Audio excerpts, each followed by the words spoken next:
그쪽은 문자 그대로 1인 독재를 했다. 이렇게 지금 밀어붙이고 싶은 겁니다. 네. 그래서 그 가령 내란이라고 얘기를 하잖아요. 네. 아니 윤석열이 대통령인데 아주 간단한 도시고 대통령이 무슨 내란을 벌입니까? 근데 내란이라고 해서 지금 내란 특검을 하거든요. 네.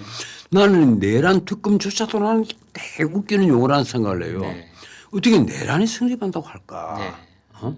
아직까지 내란에 대해서는 내 같은 사람은 비상계엄을 선포했다고 해서 그걸 내란이라고 보는 것은 말이 안 된다고나 주장을 한단 그러니까 말이에요. 특검을 하려면 계엄 특검을 해야지 차라리. 그 계엄 특검을 해야 되는 거예요. 왜 네. 비상계엄을 했는지 예. 아니면 윤석열 차라리 깨놓고 말해서 윤석열 정권 적폐청산 특검을 해야죠. 그렇지. 그게 특검 차라리 예. 계엄 특검 이렇게 그게 하는 거지. 옳은 건데 내란 특검 이래버리면 네. 자기들이 비상계엄 선포한 행위 자체를 내란으로 특정을 해버린단 말이에요. 그렇죠. 그러면 뭐 저 같은 이게 소위 뭐 불악 무식한 사람은 괜찮겠지만 허영 교수님 같은 분이 어떻게 되는 겁니까? 명색이 헌법학을 내서 훔볼트 상을 받으신 분이 왜 이걸 내란으로 하느냐 이거 말이 안 된다고 주장을 말씀을 하시는데 네. 그럼 그분은 뭐가 되느냐고요. 그래서 쉽게 말하면 그 윤석열 전 대통령이 뭔가 그 잘못 판단해서 네. 비상계엄을 밤 10시 23분에 선포를 했고 그리고 그 직후에 국회로 모여든 그 심야의 국회를 쫙 보여드렸잖아요. 네. 190명이. 네.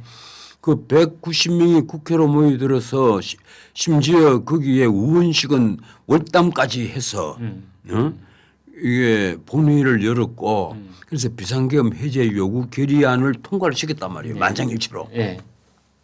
그런데 만약에 내란이 되려면 그게 수능을 안 해야죠. 그렇지. 군대를 밀어붙여야죠. 그렇지. 다 때리 끌어내고 문자 그대로 끌어내고 해야죠. 그런데 그렇지 않고 수능을 해서 비상계엄을 해제를 했단 말이에요. 네. 헌법에 복종을 한 거예요. 네. 헌법을 위반을 한 게 있으면 내란이라고 할 수가 있습니다. 네. 우리가 100번 양보를 해서 헌법을 뭐 위반을 하면 이게 명백히 내란이에요. 뭐 그렇게 부를 수가 있을 거예요. 아니 형법에 그렇게 돼 있어요. 내란이란 혹시 못 알아들을까봐 예, 내란이란 예. 국헌문란이 예. 내란이라고 딱 그 적어놨어요. 헌법을 위반해야 된단 말이에요. 그런데 네. 헌법에 수능을 해서 국헌이란 국가의 헌법 줄임말이고. 예. 그래서 비상계엄을 해제를 했잖아요. 네. 그럼 뭐가 내란이냐는 거예요. 그래서 자 100분 양보를 또 해서 그 곽종근이 말대로 문을 부수고 국회의원을 뭐 끌어내는 행위가 있었다면 또 모르겠어요. 네. 그것도 없었잖아요. 네. 네. 109명이 아무런 방해 없이 회의를 열어가고 만장일치로 비상계엄 해제를 결의를 했단 말이에요. 네. 해제 요구하는 그 결의안을 만장일치로 통과를 시켰거든요. 그런데 왜 내란이냐는 거예요. 나는 이 내란이라는 것이 왜 내란인지는 지금 민주당은 모를 거예요. 아마 이게 앞으로 20년, 30년 다음에 정권이 또 바뀌고 어쩌면 그러고 나서도 한 10년이 더 지나고 나면 반드시 여기에 대해서 평석이 나올 겁니다. 여기에 대해서 현재 헌법재판관들이 소속인 하나도 안 냈잖아요. 소속인을 하나도 안 내고 내란 행위만으로 그것도 내란죄는 속 빼버렸어요. 예? 탄핵소추 안에서. 아니 계엄을 해제하는 국회의 의결 과정에 참여했던 국회의원 전원이 연행되거나 체포된 사람 없이 모두 다 집으로 편안하게 돌아갔는데. 그래 그걸 내란이라고 했는데 뭐 자세는 좋습니다. 그런데 지금 우리가 말이 자꾸 이제 여기로 와서 여기까지 왔는데 이런 언론이 내가 요사이 그걸 신문을 보고 있어요. 어느 신문에도 심지어 이게 조선일보에도 기명 칼럼이든지 산의 칼럼이든지 혹은 사설이든지 아니면 기자의 눈 같은 데든지 어느 누구도 이게 왜 내란이냐 이렇게 때린 사람은 아무도 없습니다. 내가 만약에 이게 편집국장 같았으면 아마 내란 소리가 처음에 나왔을 때 작년 12월 아마 10일경쯤 되면 아마 한 번은 내 뽑았을 거예요.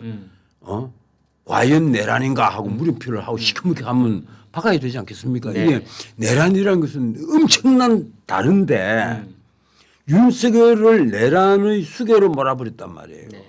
그런데 그런 걸 우리 언론은 아무도 필터링을 하지 않았어요. 다들 다수의 그 힘에 다 눌려버린 거야. 앞으로 이제 두고두고 우리가 해답을 찾아가야 될 두 가지 질문이 있는데 하나는 계엄은 유현인가라는 첫 번째 질문이 있고 두 번째는 계엄은 내란인가. 저는 그 두 가지 질문이 아직도 정확한 답을 우리가 구하지 못하고 이 있다고. 계엄에 대해서는 예. 이게 그 아마 이건 헌법학자들 한 90%는 저하고 생각이 같을 겁니다. 뭔가 하면 계엄의 발동 요건에 대해서는 이제 헌법에 적혀 있잖아요. 네. 그 발동 요건에 대해서 해당되느냐 해당되지 않느냐의 판단 여부는 오로지 대통령의 판단에 맡겨져 있단 말이에요. 그리고 그 대통령의 판단, 그 윤석열의 판단이 잘못됐다고 해서 파면이 된 겁니다. 그런데 과연 그 과정에서 헌법재판소가 그 심리 과정에 몇 가지 문제를 드러낸 거예요. 우선 피소추인인 그 윤석열에 대한 방어권이 전혀 보장이 안 됐잖아요. 재판하는 대부분 기간 동안 구속이 돼가 있었습니다. 그래도 나는 불법 구속이라고 봐요. 내란죄 수사권이 없는 공수처가 청구를 했단 말이에요. 그 구속영장을. 그리고 원래 관할권이 있는 서울중앙지법이 아닌 서부지법에다 청구를 한 거예요. 누가 뭐라고 했든 이건 앞으로 두고 문제가 될 겁니다. 나는 오동훈은 우선은 자기들이 진영 논리에 빠져서 그렇게 움직였을지 모르겠지만 아마 오동훈도 자기 죽을 때는 후회를 할 거예요. 아, 나 그때 엄청난 실수를 했구나. 왜 그런가 하면 오동훈이라면 너 따라 붙는 퀘스천 마크가 바로 그 문제일 테니까. 그래서 그 이게 과연 우리가 비상계엄이 그 내란이냐 하는 이 문제는요. 적어도 우리 법학계에서도 절반은 반대되는 기대를 갖고 있습니다. 그러면 언론이 먼저 필터링을 해줘야죠. 그렇죠. 지금 그런데 언론도 사법부도 내가 방금 헌법재판소 얘기를 했지만 전혀 필터링을 안 했단 말이에요.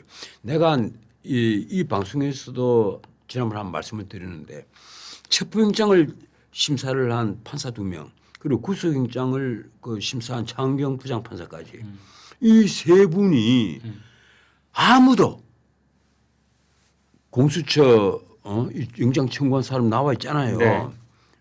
그 혹시 내란죄 수사권이 있습니까? 딱 한마디 물어봤으면 예. 되는데 물어봐야죠. 엉뚱한 거 물어봤잖아요. 진짜 그 이게 비상입법기구에 대해서 물어봤죠. 네. 예, 그거 하나 물어보고. 비상입법부가 지금 현재 국회 예. 말고 다른 걸 뜻하느냐? 예, 뭘 다른 걸 뜻하느냐? 의미하느냐. 그 옛날 국가보위 그 그렇지. 예, 그걸 예. 아마 그 대답을 끌어내려고 예. 물어보는 것 같아요. 예. 그러니까 1980년에 그 그답을 들으려고 물었는데 아무 얘기도 안 하니까 그냥 영장 발부를 했단 말이에요. 그렇죠. 예. 증거를 인멸할 우려 있다. 딱 그래서 영장 발부해 버리잖아요. 네. 현직 대통령이에요. 현직 대통령을 구속을 할 때 적어도 이게 영장 청구를 하는 쪽에 수사권이 있는지 없는지를 확인을 해야 되잖아요. 왜 그런가 하면 옛날처럼 검찰이 독자적으로 움직이는 것 같으면 괜찮은데 지금은 찢어져 있단 말이에요. 수사권이. 경찰에 있고 공수처에 있고 검찰에 있고 찢어져 있거든요. 이러면 확인을 해야죠. 판사는.